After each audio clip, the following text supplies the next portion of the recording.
ಇವಾಗ ಟೈಮು 3:30 ಆಯಿತು ನೋಡಿ. ಇವಾಗ ಪಾತ್ರೆ ಎಲ್ಲ ತೊಳ್ಕೊಂಡು ರೆಡಿ ಮಾಡ್ಕೊಂಡಿದ್ದಾಯಿತು. ಎಲ್ರಿಗೂ ನಮಸ್ಕಾರ, welcome back to my YouTube channel Vibha TR Kannada vlog. Dhanurmasa ಪೂಜೆ ಇರೋದ್ರಿಂದ ನಾನು ಕೂಡ ಪೂಜೆ ಮಾಡೋದಕ್ಕೆ ಎಲ್ಲ ರೆಡಿ ಮಾಡ್ಕೊಳ್ತಿದ್ದೀನಿ. ಇವಾಗ ಟೈಮು 3:30 ಆಗಿದೆ. ಕತ್ಲೆ ಇರುತ್ತೆ, ಆದ್ರೂ ಕೂಡ ಎಲ್ಲದನ್ನು ರೆಡಿ ಮಾಡ್ಕೊಳ್ಳೋದಕ್ಕೆ ತುಂಬ ಸಮಯ ಬೇಕಲ್ವಾ, ಅದಕ್ಕೆ ಇಷ್ಟು ಬೇಗ ಏಳಲೇಬೇಕಾಗುತ್ತೆ.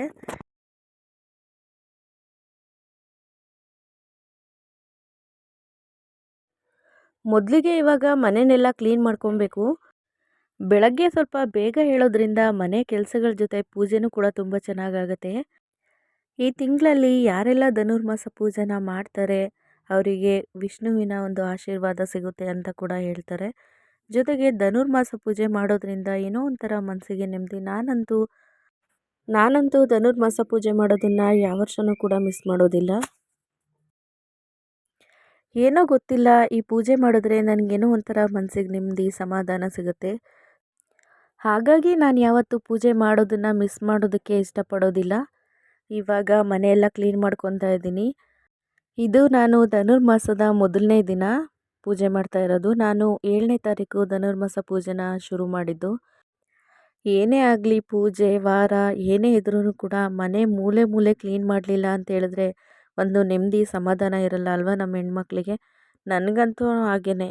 ಮನೆಯೆಲ್ಲ ಸಂಪೂರ್ಣ ಕ್ಲೀನ್ ಆದಮೇಲೆ ಪೂಜೆ ಮಾಡಿದ್ರೆ ಏನೋ ಒಂಥರ ಖುಷಿಯಾಗುತ್ತೆ. ಜೊತೆಗೆ ಮನೆ ನೋಡೋದಕ್ಕೂ ಕೂಡ ತುಂಬ ಚೆನ್ನಾಗಿ ಕಾಣಿಸ್ತಿರುತ್ತೆ. ಹಾಗೆಯೇ ಪೂಜೆ ಮಾಡೋದಕ್ಕೂ ಕೂಡ ಏನೋ ಒಂಥರ ಚೆಂದ ಇರುತ್ತೆ. ನಾನಿವಾಗ ಎಷ್ಟೇ ಕ್ಲೀನ್ ಮಾಡಿದ್ರೂ ಕೂಡ ಇನ್ನು ಸ್ವಲ್ಪ ಹೊತ್ತು ಅಷ್ಟೇ, ಮಕ್ಕಳು ಎದ್ದ ಮೇಲೆ ಪೂರ್ತಿ ಮನೆಯೆಲ್ಲ ಮತ್ತೆ ಹರಡಾಕಿರ್ತಾರೆ, ಎಲ್ಲ ಕಿತ್ತಾಕಿರ್ತಾರೆ.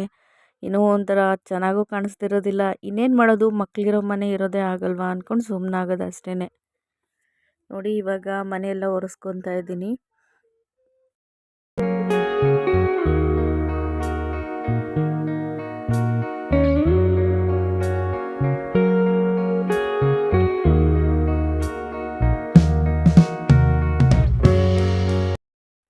ಹಾಗೆಯೇ ಸ್ವಲ್ಪ ವಾಷಿಂಗ್ ಮಿಷಿನ್ಗೆ ಬಟ್ಟೆನ ಹಾಕೋದಿತ್ತು. ಆ ಕೆಲಸನೂ ಕೂಡ ಕ್ಲಿಯರ್ ಮಾಡ್ಕೊಂಬಿಡೋಣ ಇವಾಗಲೇ ಅಂತ ಹೇಳ್ಬಿಟ್ಟು ಬಟ್ಟೆನೂ ಕೂಡ ವಾಷಿಂಗ್ ಮಿಷಿನ್ಗೆ ಹಾಕಾಯಿತು.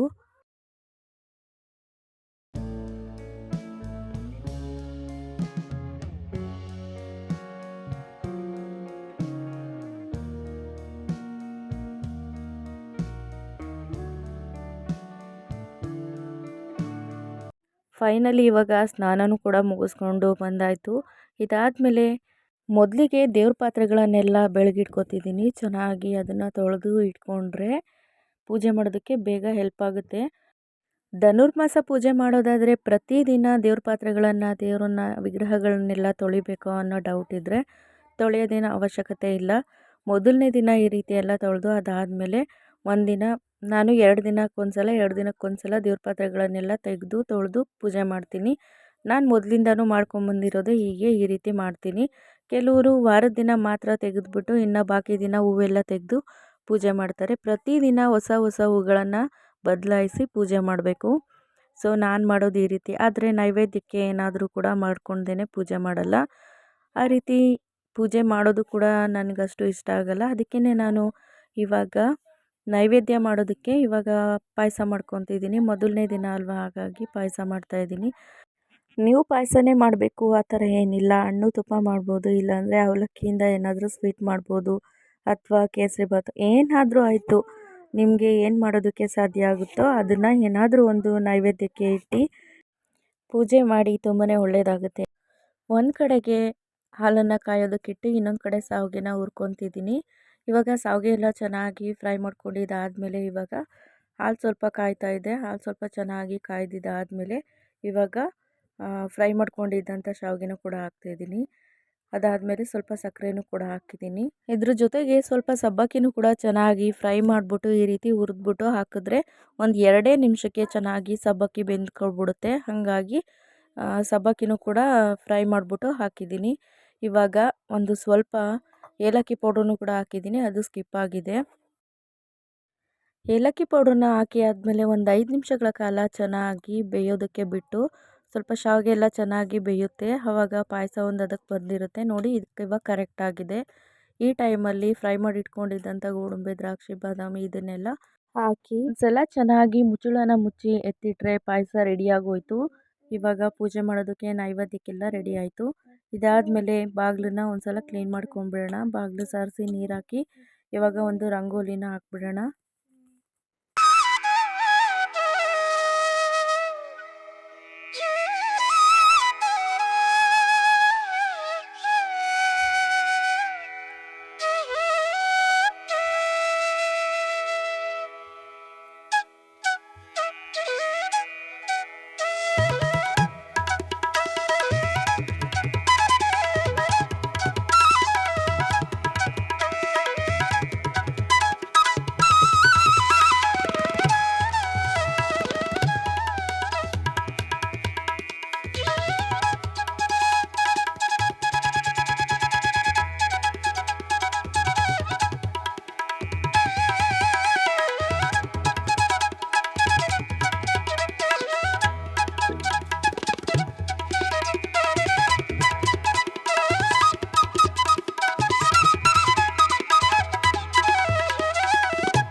ಇವಾಗ ದೇವ್ರ ಮನೆ ಎಲ್ಲ ರೆಡಿ ಮಾಡ್ಕೊಂಡಿದ್ದಾಯಿತು ಅಂತ ಹೇಳಿದ್ರೆ ನಾನೇ ಪುಟ್ಟದಾಗಿ ಒಂದು ದೇವ್ರ ಪೂಜೆ ಮಾಡೋದಕ್ಕೆ ಅಂತ ಹೇಳ್ಬಿಟ್ಟು ಮಾಡಿಸ್ಕೊಂಡಿದ್ದೀನಿ.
ಇವಾಗ ಮನೇಲೆಲ್ಲ ಪೂಜೆನ ಮುಗಿಸ್ಕೊಂಡು ಇವಾಗ ದೇವಸ್ಥಾನಕ್ಕೆ ಹೋಗಿ ದೇವಸ್ಥಾನದಲ್ಲೂ ಕೂಡ ಪೂಜೆನ ಮುಗಿಸ್ಕೊಂಡು ತಿರ್ಗಾ ವಾಪಸ್ ಮನೆಗೆ ಬರೋ ಅಷ್ಟರೊಳಗೆ 6 ಗಂಟೆ ಆಗಿತ್ತು.